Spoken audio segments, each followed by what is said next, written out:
Bonjour ici Salut là-bas. et bienvenue dans Flash Talk, votre émission citoyenne sur François et la chaîne parlementaire. Flash Talk, ça se passe en bas de chez vous, 1 heure de débat, 1 heure pendant laquelle vous avez la parole. Que ce soit ici avec nous, alors sur les réseaux sociaux, vous êtes toutes et tous les bienvenus. Et oui, Flash Talk vous donne rendez-vous dans un lieu précis, à 1 heure précise, tout simplement pour débattre des sujets de société qui vous tiennent à cœur. Et pour savoir où, quand et comment ça se passe, vous gardez un œil sur Twitter, sur le hashtag Flash Talk ou en likant notre page officielle Facebook. Pour ce nouveau numéro, nous sommes dans les escalators de la Cité des Sciences et de l'Industrie de Paris qui fête cette année ses 30 ans. Depuis 1986, vous avez pu y découvrir 336 expositions, assister à plus de 1000 conférences. Et aujourd'hui, Rafale ? Aujourd'hui, on parle du nucléaire, cette source d'énergie qui fait débat et qui déchaîne les passions maintenant depuis bien longtemps. Alors nucléaire civil, nucléaire militaire, est-il trop dangereux ou les risques sont-ils globalement maîtrisés? Pourrions-nous nous passer du nucléaire ou au contraire permet-il à la France d'être autonome en matière d'énergie? Bref, le nucléaire, une liberté trop cher payée? Flash Talk, c'est maintenant, on vous attend. Le tweet est parti? Ça vient de partir. Le temps de déballer nos caméras et nos micros et on vous attend très nombreux.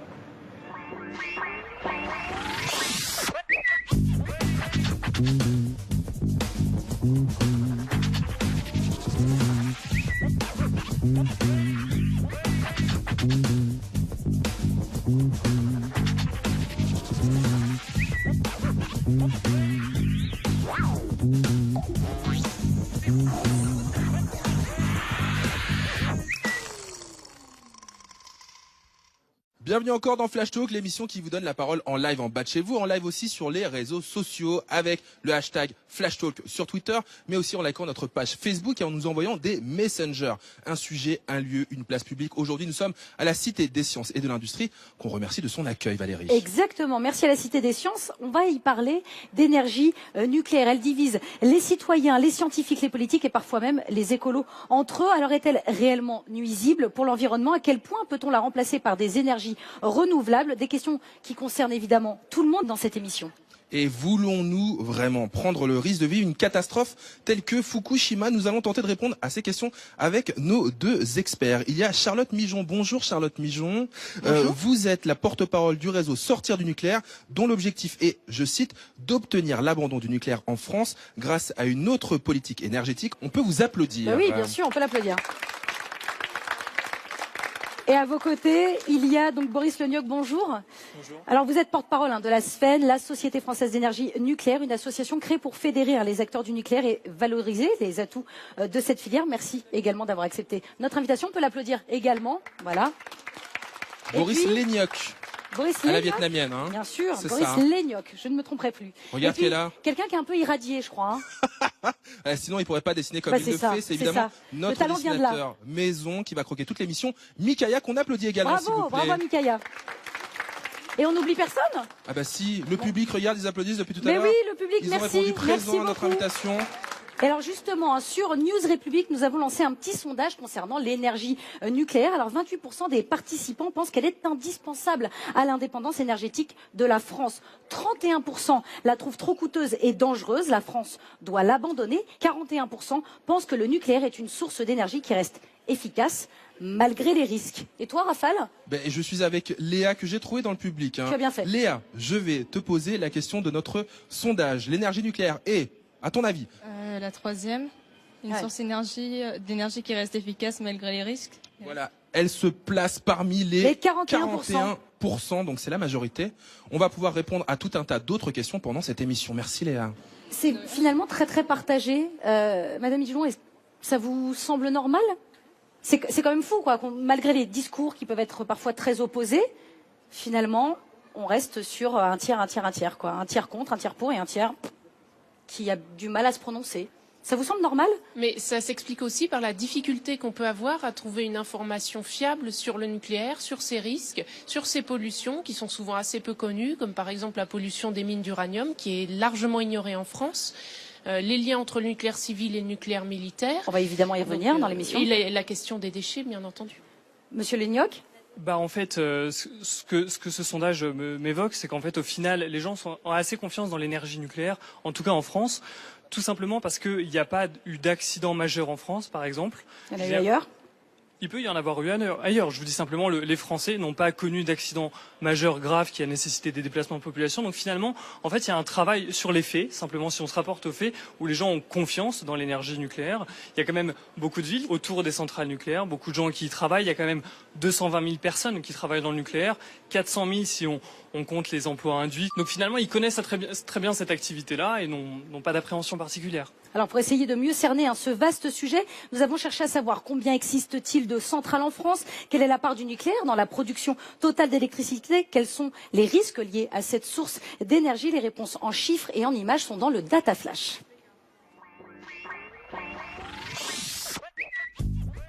Un Français sur deux est contre la fermeture des centrales nucléaires. Pourquoi ? D'abord pour préserver l'indépendance énergétique de notre pays. Avec 58 réacteurs répartis sur 19 sites, nous disposons du deuxième plus grand parc nucléaire au monde. Le nucléaire, c'est 75% de la production totale d'énergie et un accès à l'électricité pour un coût assez faible selon ses partisans. Mais sur les conséquences, on n'a pas fini de s'interroger. Au total, il existait 1 320 000 m3 de déchets radioactifs fin 2010 dans l'Hexagone. Leur durée de vie peuvent se compter en centaines de milliers, voire en millions d'années. Et c'est sans compter les incidents. Des catastrophes sont dans toutes les mémoires. En 1986, le réacteur numéro 4 de la centrale de Tchernobyl explose.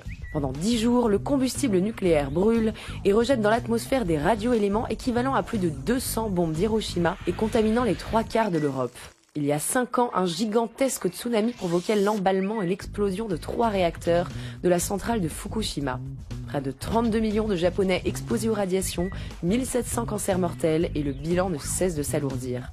Alors, nucléaire égale danger ? De nombreuses voix s'élèvent pour petit à petit rayer les centrales de la carte. Le projet de loi de transition pour une croissance verte prévoit une réduction de 75% à 50% de la part du nucléaire dans le mix énergétique d'ici 2025. Un objectif réalisable ?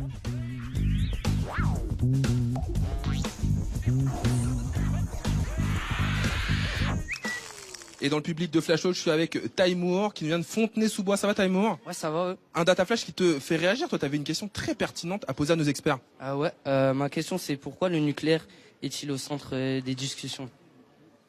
Pourquoi est-ce qu'on en parle en temps ? Pourquoi est-ce que c'est polémique ? J'ai un élément de réponse. Tout d'abord parce que c'est extrêmement dangereux et parce qu'avec le nucléaire, on touche aussi, par exemple, à la production de déchets qui dépassent complètement le temps humain. On a produit des matières qui vont rester dangereuses, radioactives, pour un temps qui est supérieur à celui de l'espèce humaine. Donc c'est normal que ce soit au cœur des discussions. D'accord. Oh. Merci. Oui, vous voulez peut-être rajouter quelque chose ? J'ai peut-être un élément aussi de réponse à vous donner, c'est que l'énergie nucléaire fait partie aussi des rares énergies bas carbone. Et bas carbone, ça veut dire quoi ? C'est une des rares énergies qui n'émettent pas de CO2. Alors on est tous aussi concernés par le changement climatique. Le changement climatique, c'est des émissions de CO2 qui vont dans l'atmosphère et en fait on a besoin de les réduire. Et comment on les réduit ? On substitue en fait le pétrole que vos parents doivent utiliser pour leur voiture par exemple. On substitue le gaz qu'on peut utiliser pour se chauffer par exemple. Et donc, on le substitue par des énergies qui sont bas carbone. Le nucléaire en fait partie. Alors, c'est pour ça aussi que c'est au centre des enjeux qui sont climatiques, donc des enjeux qui nous concernent tous aujourd'hui. Est-ce qu'aujourd'hui, on peut dire qu'on ne connaît pas de meilleure façon de fabriquer de l'électricité à bas coût ? Bien sûr que si, on en connaît. Et quand on parle de bas coût, il faut savoir de quoi on parle. Le nucléaire peut paraître artificiellement bon marché dans la mesure où il a été subventionné par les Français pendant des décennies. Mais là, actuellement, ce qui se passe, c'est qu'on se retrouve maintenant avec un vieillissement donc des centrales nucléaires qui est assez important. Les 2/3 des réacteurs qui ont dépassé 30 ans de fonctionnement. Et là, actuellement, EDF prévoit un très très grand programme de prolongation de ces réacteurs, de grands travaux, pour un prix. C'est ce qu'on appelle le grand carénage ? C'est ça, pour un prix qui va dépasser très probablement les 100 milliards d'euros. Donc, et vous comprenez aujourd'hui qu'un Français, quand il regarde sa facture d'électricité, il est quand même bien content. Il est bien content peut-être, mais aussi parce qu'on lui casse les choses. Là, récemment, donc hier, un rapport a été publié, à savoir qu'EDF n'a pas provisionné suffisamment pour les déchets, pour le démantèlement, et donc que les comptes sont mensongers. On a une industrie nucléaire, EDF et Areva, qui sont en faillite. On va continuer. Et ce sont les contribuables qui vont payer. Vous voulez rajouter quelque chose ? Alors les contribuables vont payer, c'est ça ? Je vais quand même apporter quelques précisions quand même. La facture d'électricité des ménages en France est 70% moins chère qu'en Allemagne. C'est-à-dire que quand vous êtes en Allemagne et que vous allumez votre téléviseur, que vous regardez la télé, vous allumez la lumière, vous payez 70% plus cher en Allemagne. Ça, c'est la réalité. Et en fait, le nucléaire, c'est une énergie bon marché.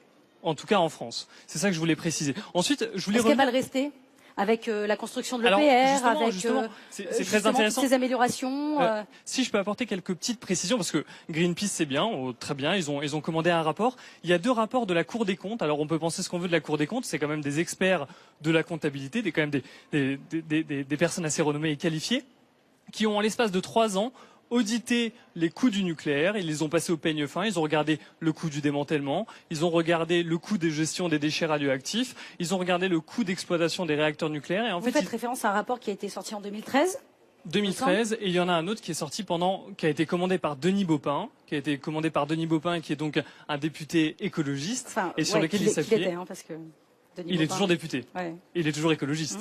Voilà.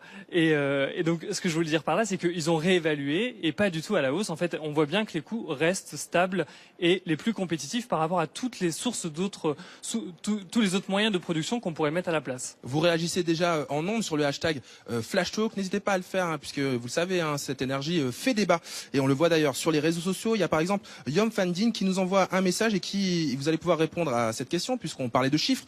Si on fermait tous les appareils en veille la nuit, on économiserait 2 centrales.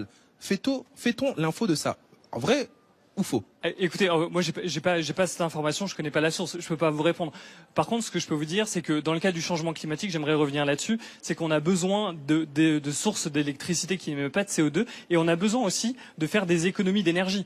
L'un n'empêche pas l'autre, c'est-à-dire que vous avez le droit de garder le nucléaire ne pousse pas à ne pas justement économiser l'énergie, puisqu'on en a pléthore. En tout cas, si je peux me permettre, tout, on peut se servir. Bien sûr. Ça paraît presque infini en fait comme source. D'accord, mais en tout cas, la position des acteurs du nucléaire ne pousse pas à une consommation effrénée, mais plutôt à une consommation, en tout cas je parle pour ma paroisse, si j'ose dire, où on est pour une consommation raisonnée et raisonnable, où en fait, dans le cadre de la lutte contre le changement climatique, il convient aussi de faire de l'efficacité énergétique. Vous vouliez rajouter quelque chose? Alors, oui, non, alors vous dites que le nucléaire ne pousse pas à une consommation déraisonnée. Je suis désolée, on est quand même un des seuls pays en Europe qui a développé autant le chauffage électrique. Et pourquoi? Parce qu'il fallait écouler la surproduction de nos centrales nucléaires. Or, ce qu'on constate, c'est qu'aujourd'hui, elles surproduisent. Oui, elles surproduisent généralement, notamment en été. Et là, actuellement, ce qu'on retrouve, c'est avec un pic de consommation en hiver, du fait de ce chauffage électrique auquel le parc nucléaire ne parvient pas à faire face et qui fait qu'on doit importer de l'électricité massivement.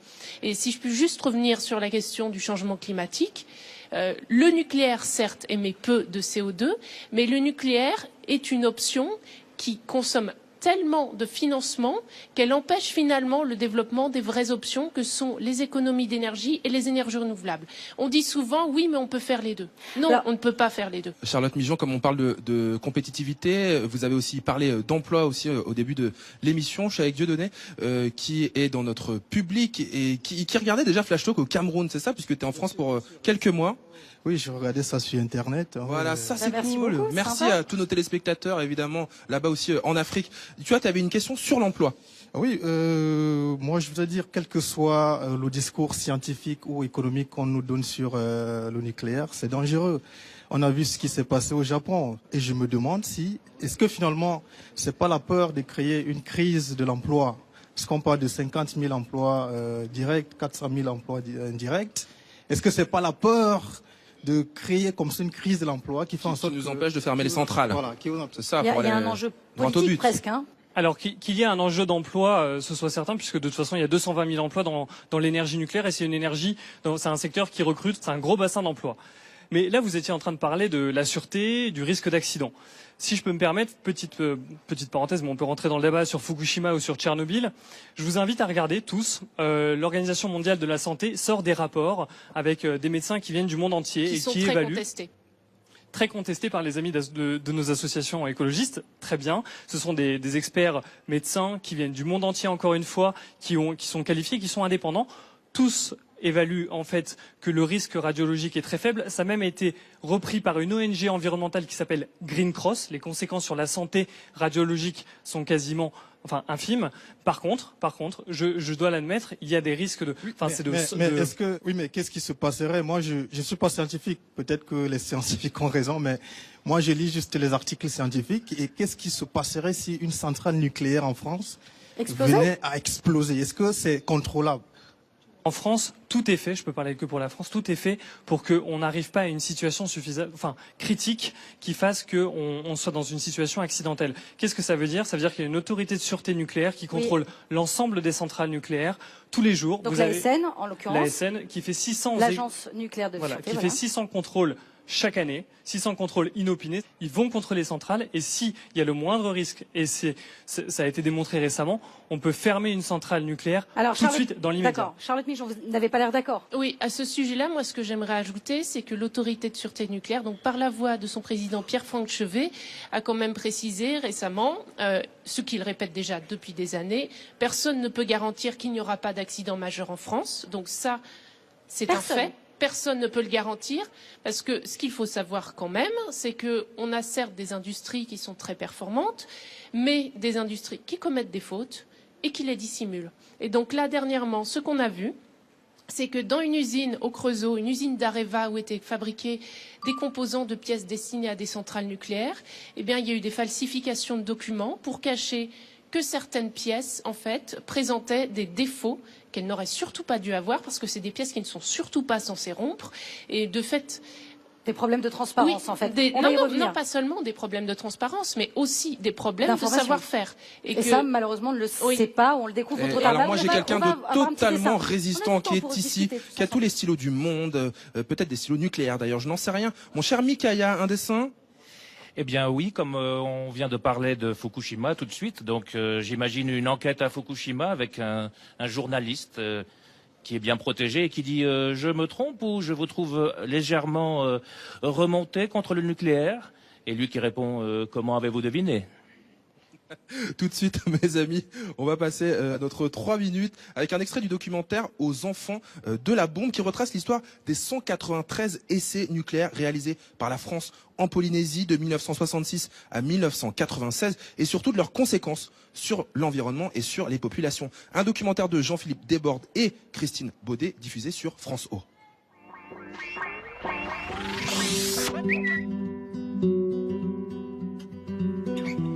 Pierre-Émile Largetot est l'un des symboles de cette enfance polynésienne handicapée.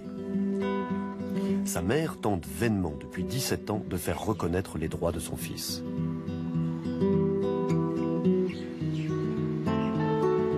L'histoire de Pierre-Émile, c'est que son père travaille à Mourouroua et il ramassait les détritus dans les chauffeurs.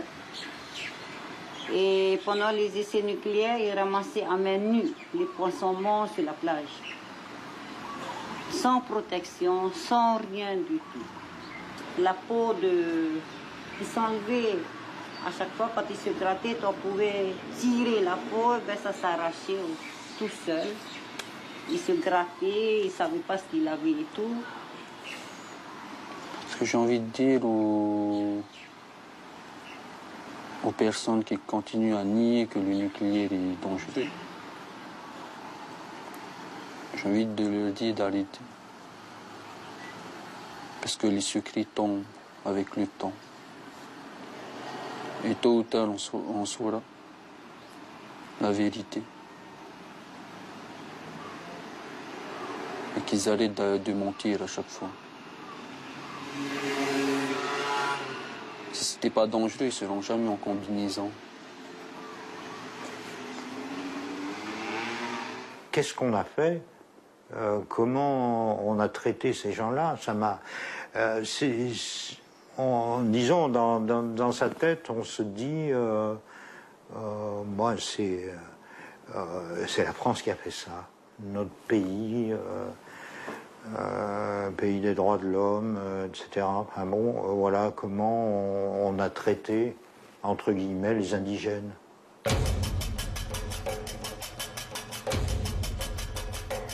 La France a une dette énorme vis-à-vis de notre peuple, de notre pays. peut-être que pour la plupart des Français, De Gaulle, c'est un grand chef. Pour nous, c'est un criminel. Pourquoi avoir profité de l'ignorance, de la petitesse d'un peuple pour nous imposer ça? Et pendant plusieurs décennies, refuser de reconnaître qu'il y a eu contamination.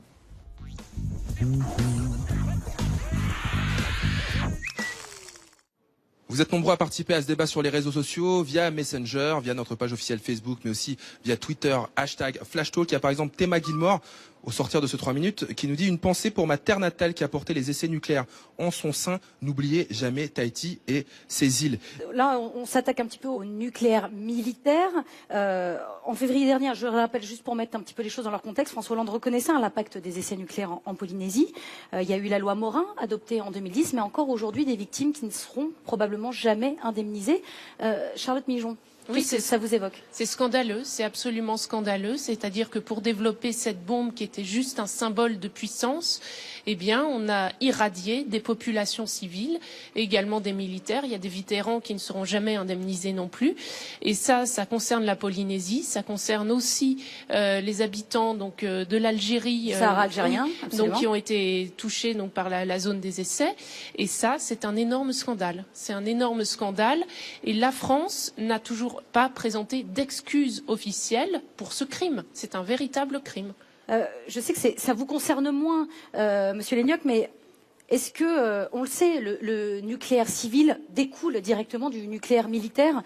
Est-ce qu'il n'y a pas quand même une forme de secret même aujourd'hui avec le nucléaire civil? Le nucléaire militaire, ce que je voudrais dire, c'est que c'est deux choses qui sont très distinctes. C'est-à-dire que... Est-ce qu'elles le sont tant que ça? Je peux vous donner des exemples, c'est-à-dire qu'en fait c'est beaucoup plus compliqué d'élaborer une centrale nucléaire, de l'exploiter, que d'élaborer une bombe. Et il y a un pays qui en fait état, par exemple c'est Israël, qui dispose de l'arme nucléaire, mais ne dispose pas sur son territoire de réacteurs, parce que c'est techniquement, c'est quand même une autre technologie, c'est beaucoup plus d'ingénierie. Ça, c'est la première chose que je voulais vous dire. Et la deuxième chose, c'est que le meilleur moyen de se débarrasser des bombes nucléaires dans le monde, c'est d'utiliser en fait la matière qui existe dans ces ogives pour en faire des combustibles qu'on brûle ensuite dans les réacteurs. Ça a déjà été fait. Je veux dire, c'est pas une invention, c'est pas une utopie, puisque ça a été fait par deux puissances majeures que sont la Russie et les États-Unis pour désarmer justement et arrêter l'escalade vers plus de bombes nucléaires. Vous n'êtes pas d'accord? Non, le meilleur moyen, c'est au lieu de se tourner vers le nucléaire civil, c'est vraiment d'abolir l'arme nucléaire. Et là, la France, là-dessus, on peut avoir honte. On peut avoir honte parce qu'il y a des pays à l'ONU qui ont massivement voté pour qu'on discute de l'abolition de l'arme nucléaire et la France a voté contre. Et la France s'apprête à doubler le budget de l'arme nucléaire. Là, alors que c'est une arme dont on sait qu'elle est extrêmement coûteuse, elle est polluante à fabriquer, elle est dangereuse. Là, il n'y a pas besoin de revenir dessus. Non, mais sûr, en plus, elle est foncièrement inefficace dans le contexte géopolitique actuel. Là, ce qu'on craint, c'est une attaque terroriste. À quoi nous sert la bombe nucléaire face à une attaque de terroristes? #FlashTalk, vous posez toutes vos questions. Il y a un tweet là qui me fait délirer, c'est celui de Noëlla qui dit, je vous la propose, mes chers experts, est-ce bien raisonnable de confier l'arme nucléaire à Donald Trump?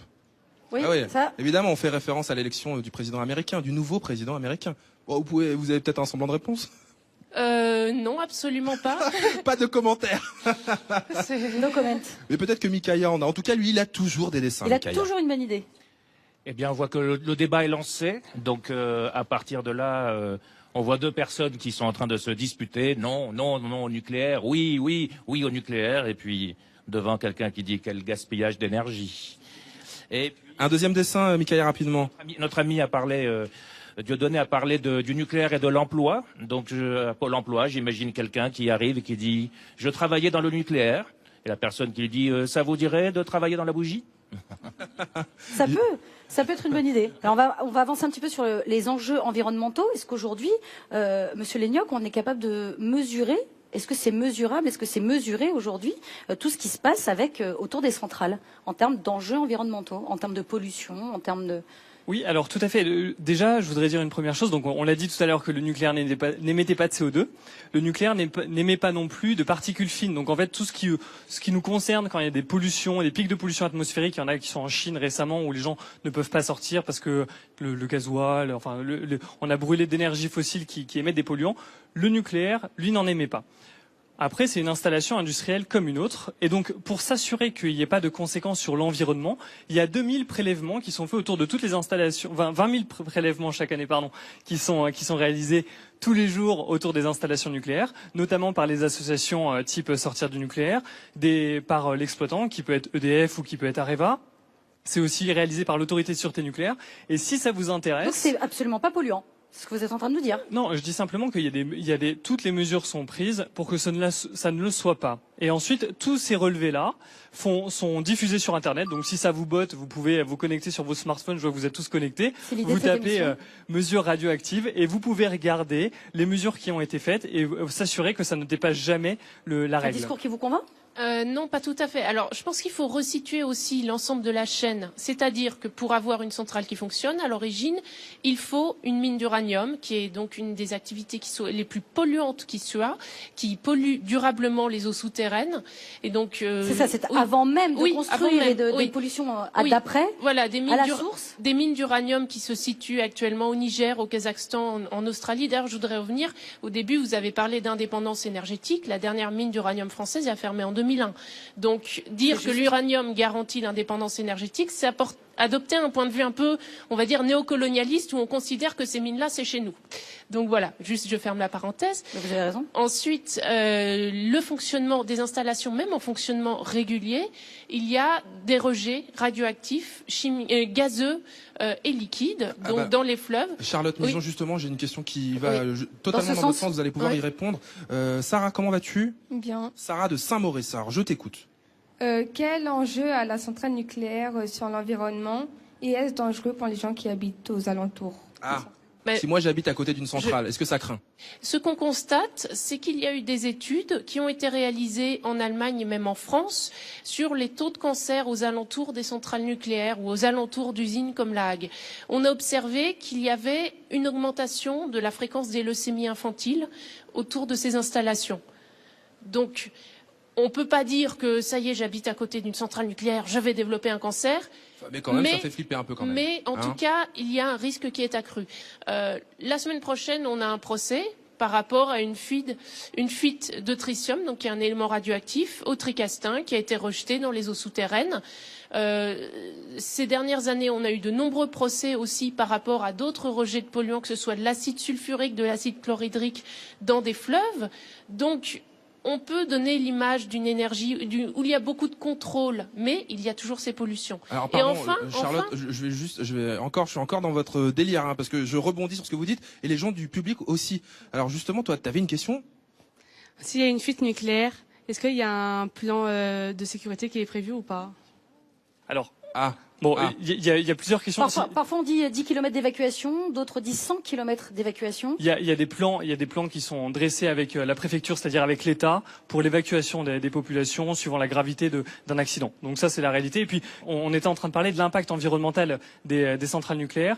J'aimerais aussi citer qu'il y a les 60 experts reconnus dans le monde sur la biodiversité de la conservation, c'est-à-dire sauver le vivant pour sauver la biodiversité, disent 60 experts internationaux que le nucléaire et avec l'éolien, l'énergie qui a le moins d'impact sur la biodiversité. Deuxième chose que je voudrais vous dire, c'est, là vous avez parlé tout à l'heure des éléments radioactifs. Nous sommes à la cité des sciences. Le nucléaire, voilà, le nucléaire c'est une science, c'est pas de la magie. Juste pour vous donner une idée, autour des centrales nucléaires et pour les professionnels qui y travaillent, dans une centrale nucléaire perçoivent chaque année 1 millisievert de radioactivité. Le seuil pour les professionnels, c'est 20 millisieverts. La dose létale, c'est 400. Donc c'est simplement pour vous donner les échelles et pour vous faire un petit parallèle, quand vous faites des scanners, quand vous faites des IRM, quand vous allez à l'hôpital parce que vous avez contracté une maladie ou vous voulez faire un diagnostic, vous percevez 1,6 millisieverts, donc supérieur à ce qu'un professionnel prend en une année. Et quoi c'est supportable pour le corps humain. Et quand vous prenez l'avion, donc pour aller en Polynésie par exemple, vous percevez 5 à 6 fois plus de radioactivité dans l'avion pendant votre trajet qu'un individu qui travaille toute une année dans la centrale. Alors le débat il est sur ce plateau, mais il est également sur la toile. Le nucléaire est-il une horreur, une aubaine, un crime, un moyen d'apporter de l'énergie pour tout le monde? Les internautes nous donnent leur avis dans le Story Flash.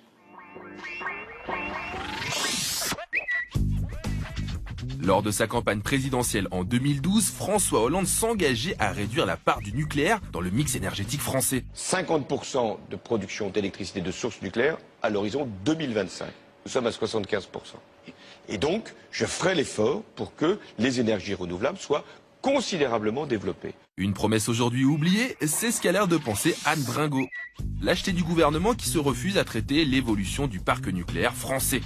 Politique de l'autruche. François Pichard, lui, accuse EDF de mauvaise foi. Ils ont poussé le chauffage électrique contre tout bon sens pour vendre plus d'électricité et justifier le nucléaire surdimensionné. Et pour Léonard Bender, les centrales, c'est carrément démodé. Le nucléaire, c'est tellement ringard qu'on ne le trouve plus que chez les bouquinistes. Alors faut-il plutôt miser sur les énergies renouvelables? Soro pointe le manque de volonté politique en la matière. J'apprends que nous sommes en queue de peloton pour les énergies renouvelables. Bizarre avec 3 ministres écolo-socialo, 5 ans, rien.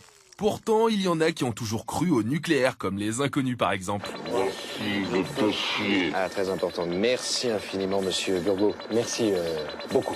Merci. C'est monsieur Burgot, c'est un chercheur plein de talent et surtout plein d'avenir, puisqu'il vient d'avoir à peine 21 ans. Non, en conclusion, je dirais que le nucléaire, c'est une question de confiance. Une question de confiance, mais à quel prix ?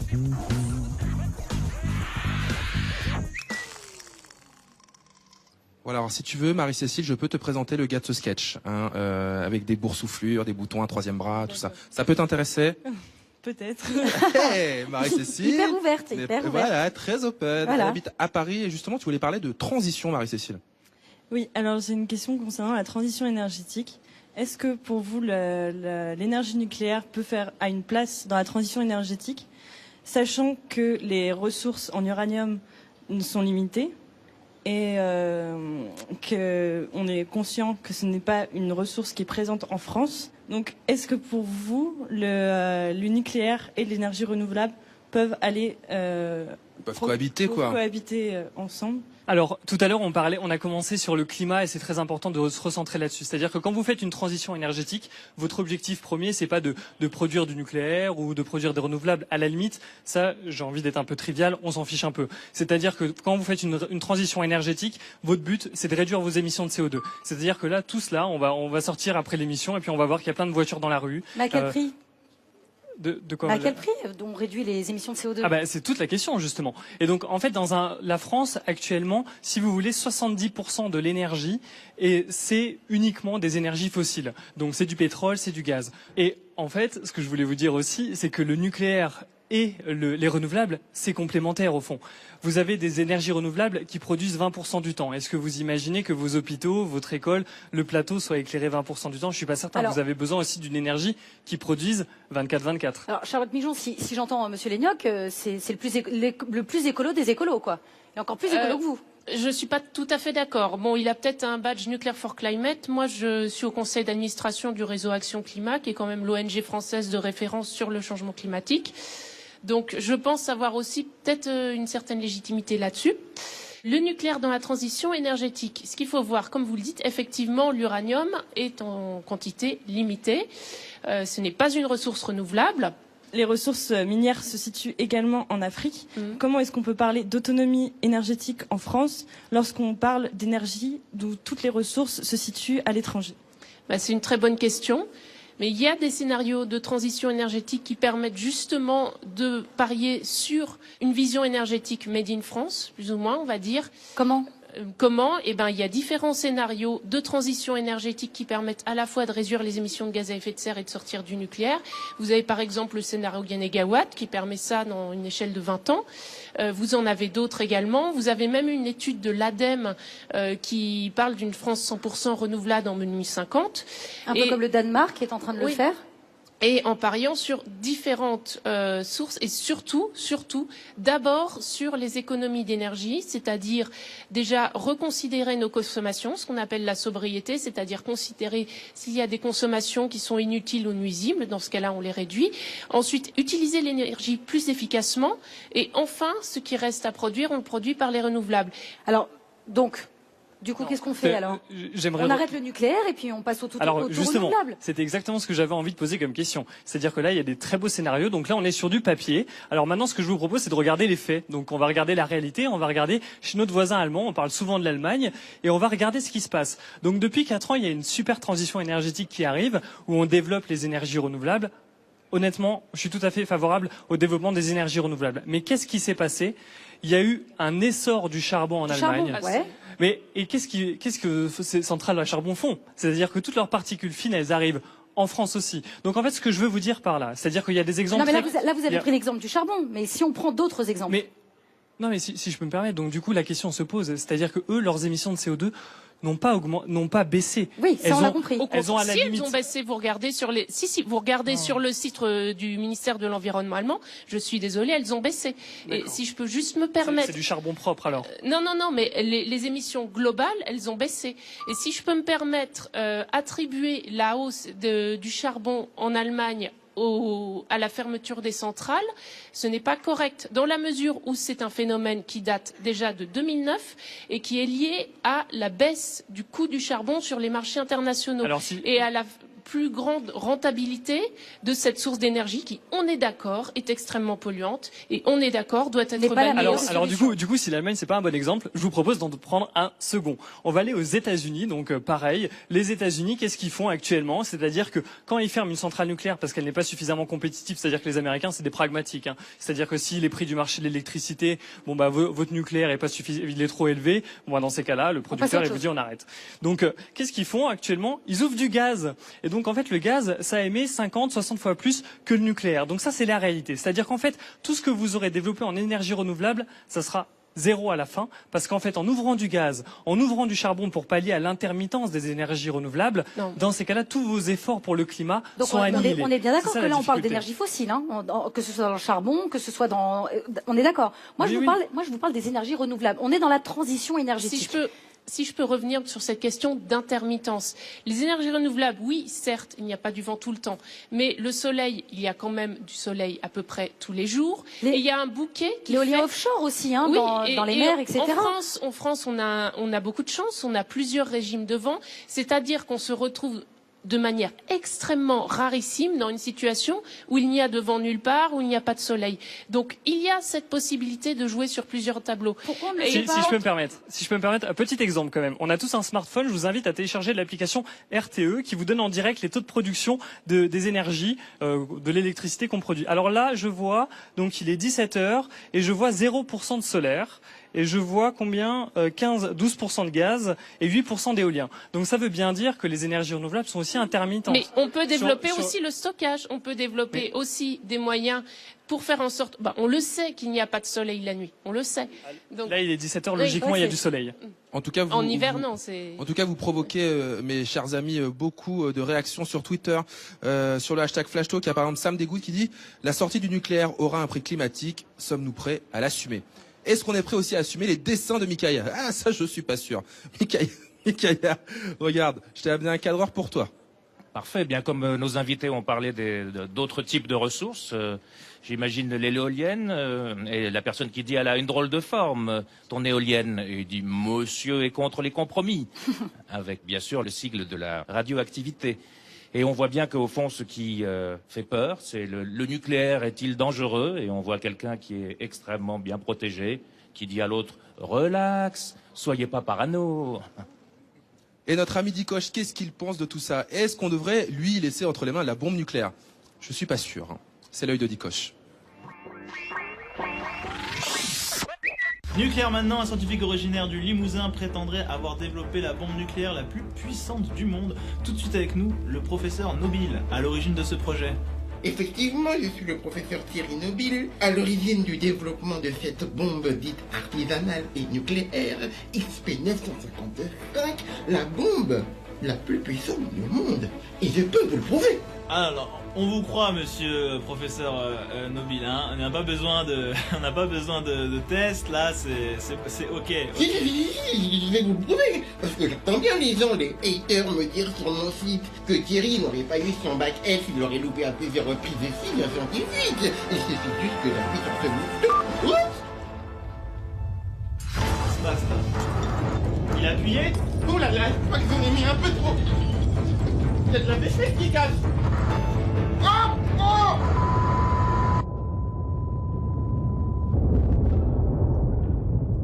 Oups, je crois que je viens de faire une connerie. Et alors que Dicoche vient faire exploser la planète, mesdames et messieurs, Il vient de le nous faire. reprenons l'antenne dans Flash Talk, une émission consacrée au nucléaire, source des débats. Zachary est avec moi, comment ça va? Ça va très bien. Tu habites où, Zachary? À Massy. Massy, ok. Si vous avez envie de rencontrer Zachary, c'est à Massy que ça se passe. Non mais dis donc, je te sens un petit peu... hein? Alors, t'avais envie de nuancer le propos de nos experts, toi? Oui, par rapport à la transition, j'avais l'impression que c'était soit on faisait exclusivement des renouvelables, soit on restait exclusivement sur le nucléaire. Moi, je peux voir un mix énergétique, c'est que c'est une question d'équilibre. Et du coup, dans cette question d'équilibre, ne soyons pas sous des avis très tranchés, nucléaire ou renouvelable. Il y a un mélange de tout. Il faut que tout trouve sa place. Et c'est dans cet esprit-là qu'on peut construire quelque chose demain. La remarque est excellente, c'est un peu une forme de, on a l'impression d'une guerre de religion, quoi. Il y a les pros et les antis, et puis il n'y a pas de juste milieu. Est-ce que c'est un peu ça l'idée? Si je vous ai donné l'image de quelqu'un de dogmatique, c'est pas du tout ce que je voulais faire, mais il faut de tout. C'est Et comme je pourtant, vous vous l'ai dit. défendez le nucléaire. Mais je défends le nucléaire et je suis pour les énergies renouvelables. Je suis pas du tout en train de vous dire qu'il faut faire que du nucléaire, qu'il faut que vous ayez un réacteur dans votre jardin et que tout ira mieux. Je vous dis simplement qu'en fait, ce qu'il faut faire, la priorité dans une transition énergétique, alors c'est là où je nuancerai un peu la chose, c'est-à-dire que il faut pas trop de mixité. En fait, il faut sortir complètement des énergies carbonées.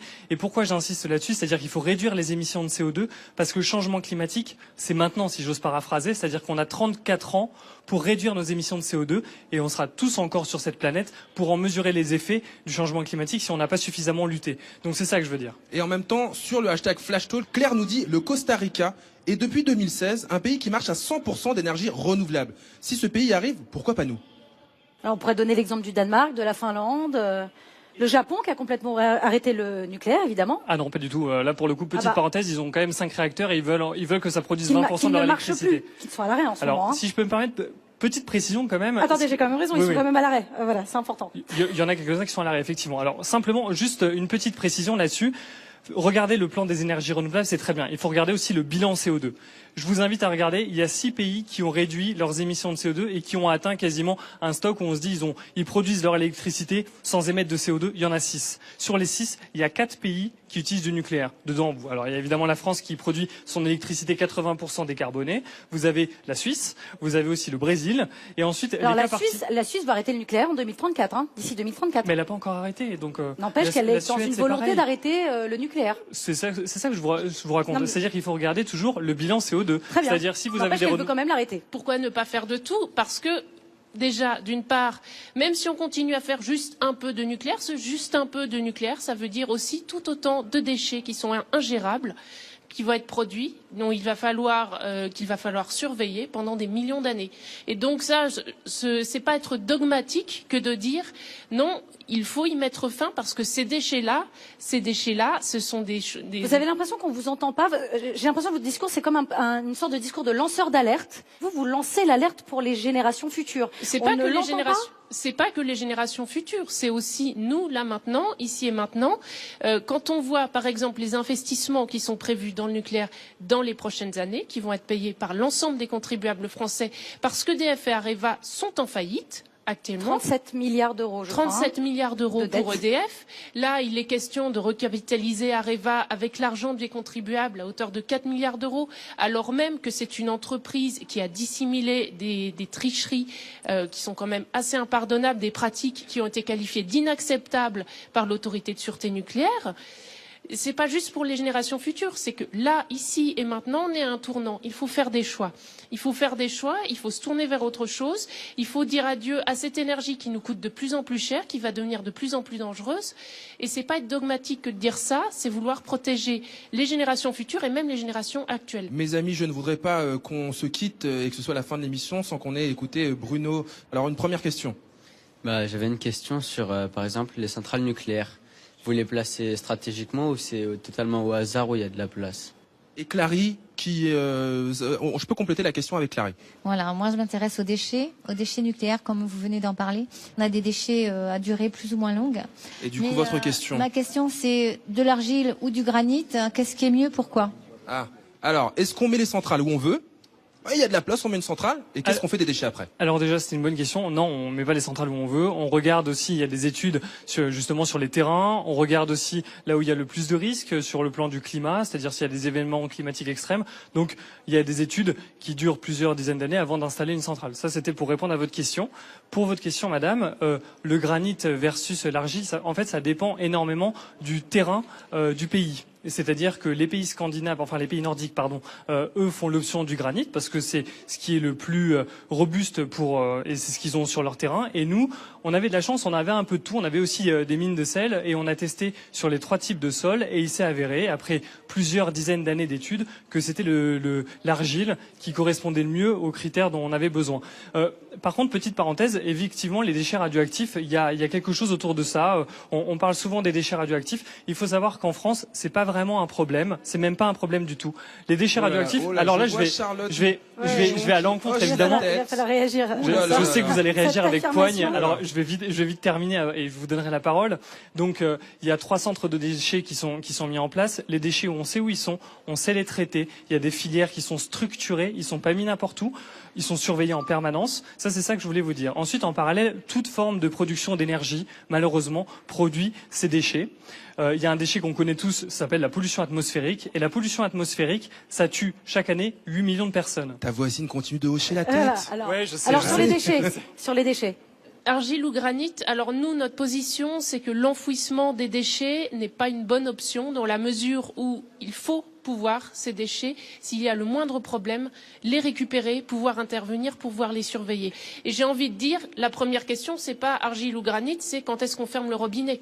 Mais pour les sites d'implantation de déchets, ce qui a joué surtout moins que la nature des sols, moins que des caractéristiques géologiques, c'est d'abord où est-ce qu'il y a de moins de monde et où est-ce qu'il y a une population qui est, on va dire, la moins prête à se rebeller. Et c'est plus ça qui a joué dernièrement. Alors justement, je voulais vous parler d'une centrale dont on a tous entendu parler, c'est Fessenheim. Fessenheim, on le sait, il y a eu des petits incidents, notamment le 9 avril 2014, où on estime que pendant 3 minutes, la température du réacteur était incontrôlable. Beaucoup demandent la fermeture de Fessenheim, notamment l'Allemagne. Qu'est-ce que vous répondez à ça ? Alors je réponds plusieurs choses. Déjà que Fessenheim fait l'objet d'audits en permanence, mais comme toutes les centrales nucléaires. Il y a une autorité de sûreté, vous l'avez dit tout à l'heure. C'est surtout les médias allemands qui nous ont donné des informations sur ce qui s'est passé là-bas. J'en suis ravi, mais les médias allemands, c'est pas l'autorité de sûreté nucléaire. Et l'autorité de sûreté nucléaire est indépendante. Indépendante, ça veut dire quoi? C'est pas un terme marketing, ça veut dire qu'elle ne dépend pas de la valse des élections. C'est-à-dire qu'en 2017, le président restera le même. Et donc ils sont indépendants. Et ils travaillent beaucoup avec les associations environnementales. Ils travaillent beaucoup avec aussi les exploitants. Et c'est eux les garants de la sûreté, et ils peuvent vous dire que si au moindre risque, et c'est aussi valable pour l'exploitant, le réacteur peut être arrêté immédiatement. On parle de réacteur poubelle. Justement, C'est un réacteur poubelle, Fessenheim? Alors, Fessenheim, c'est une des centrales qui présente le plus de risques. Je veux juste réagir, là, tu parlais de l'autorité de sûreté nucléaire. Effectivement, l'autorité de sûreté nucléaire a demandé l'arrêt du réacteur numéro 2 de Fessenheim. Donc, si elle a demandé cet arrêt, ce n'est pas pour rien. Et par ailleurs, ce n'est pas juste le délire de médias ou d'écolos allemands, le risque de Fessenheim. C'est une centrale qui est située en zone sismique, pas loin de Bâle, où il y a eu quand même un tremblement de terre qui, il y a quelques siècles, a ravagé la ville. Donc, on sait que c'est une sismicité qui peut revenir. C'est une centrale qui est située aussi en contrebas du Grand Canal d'Alsace. Donc, si la digue venait à rompre, on sait qu'on a un risque d'inondation. Et après, c'est une centrale qui vieillit. C'est une centrale où on a observé aussi un certain nombre d'incidents, certains graves, et de dissimulation. Vous avez parlé de celui de 2014. En 2015, on en a eu un pas trop mal non plus, qui a fait l'objet d'un procès récemment d'ailleurs, à savoir que EDF a communiqué sur un défaut d'étanchéité. Le défaut d'étanchéité, en fait, c'était une fuite de 100 mètres cubes d'eau qui avait jailli en salle des machines, qui avait éclaboussé des équipements électriques, provoqué des courts-circuits, fait baisser dangereusement le niveau d'un réservoir de refroidissement. Et voilà. Et ça, on va dire que EDF s'était bien gardé de donner l'intégralité de ces informations-là à l'autorité de sûreté nucléaire. Est-ce que, on arrive au terme de cette émission, est-ce que malgré tout, le nucléaire a-t-il un avenir ?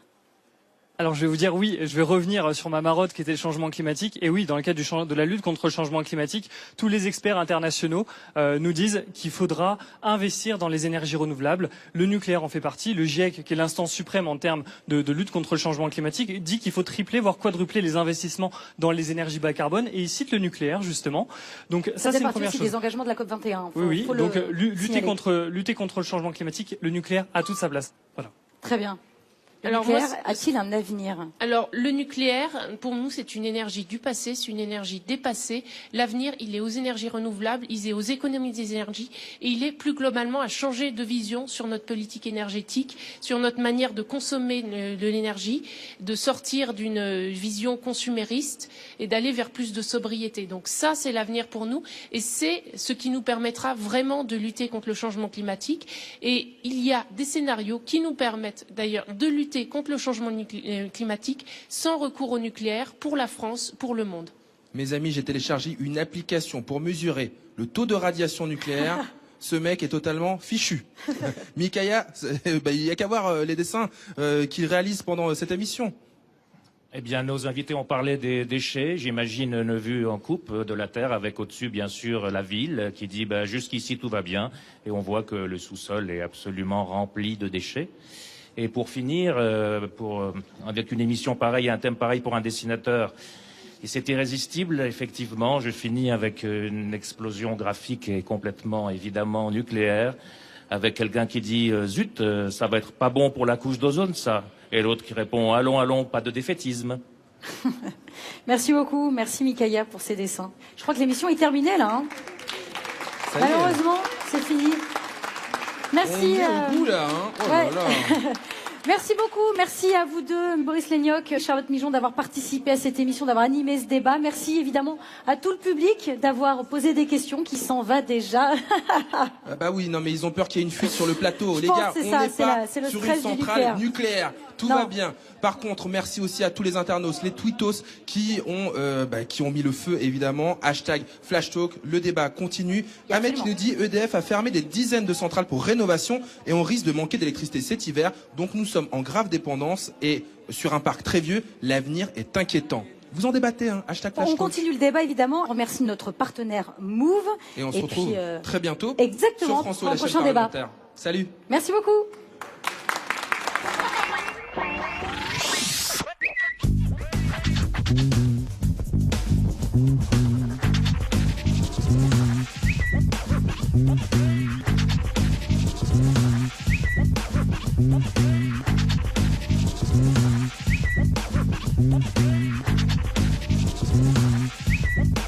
Mm-hmm.